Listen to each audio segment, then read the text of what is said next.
I've got one. Do you make an enormous amount of money by sticking a fist up a duck's bottom? No, I'm not Keith Harris. I think we're the only ventriloquist that's ever had a record in the top 10.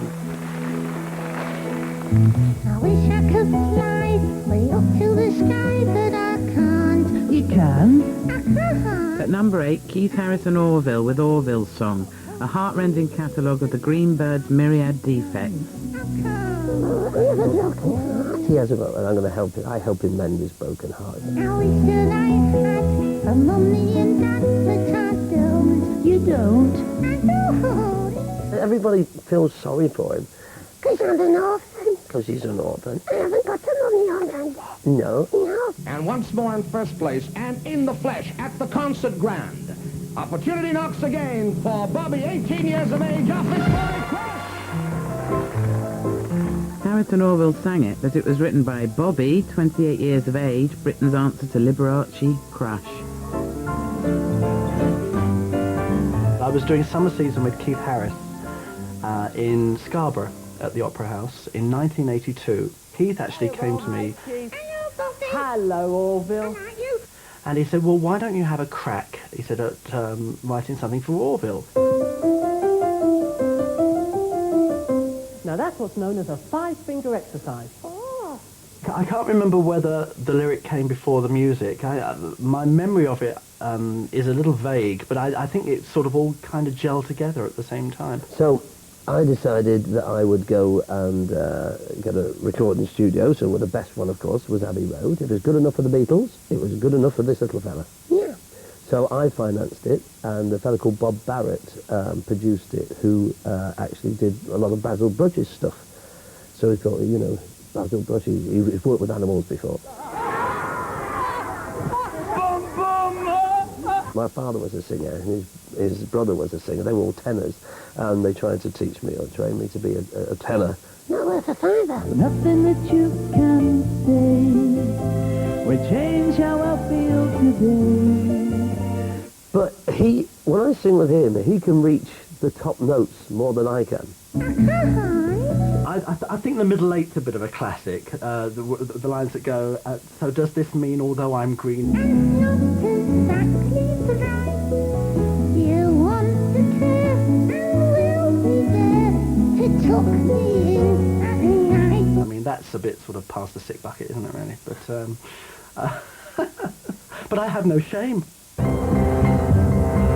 Listen, God gave us two hands. One to put round Keith Harris's neck and the other round Orville's neck. What more can I tell you? And everybody loves to hate Orville, I mean, let's face it. I ate that duck. After the success of Orville's song, rumours that Orville had gone solo were scotched when the pair got back together to record this masterpiece. It's not that easy being green. Having to spend each day the colour of the leaves.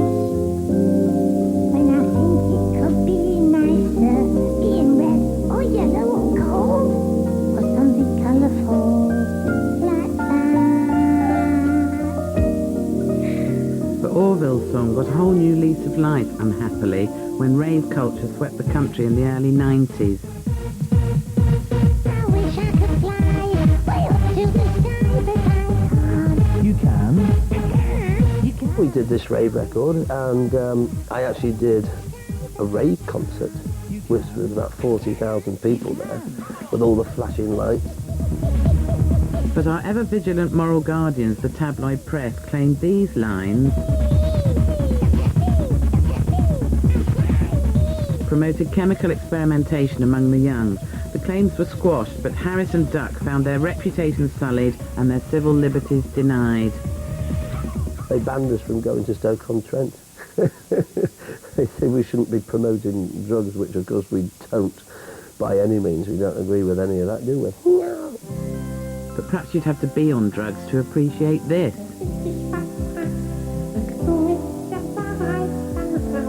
Bestimmt.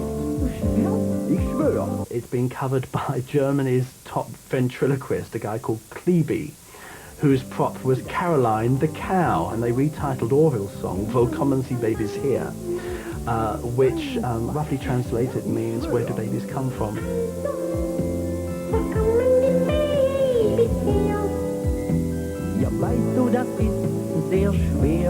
So without even knowing it, I wrote a sex education song.